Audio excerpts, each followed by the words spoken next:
Up to this point, we've only played chords with their root notes on the bottom. So if we play a C, the C is the lowest note. If we play a D, the D is the lowest note. If we play a G, the G is the lowest note. But it's not necessary to have the note that carries the name of the chord as the lowest note. You could also use the third or the fifth. The idea here is that we're going to use the same three notes, but we're going to change their register. So, rather than play C, E, and G, what I'm going to do is I'm going to start by playing the E, and then the G here, and then instead of the C down here, I'm going to play the C an octave higher up here, and I get E, G, C. The major third is the lowest note. From scale tones, low to high, what I have is 3, 5, 1.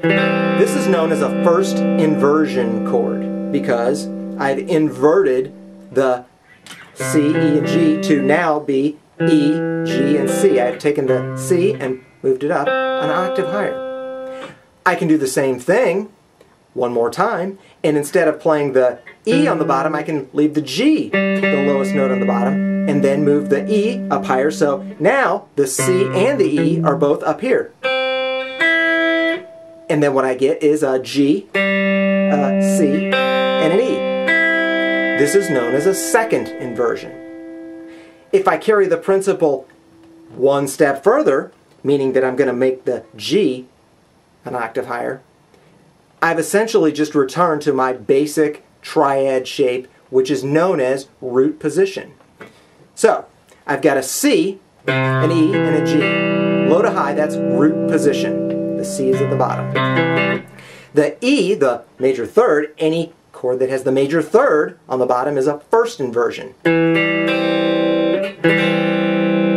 Then, if I have the fifth on the bottom, the G, and I play G, C, E, 5, 1, 3, that is a second inversion chord.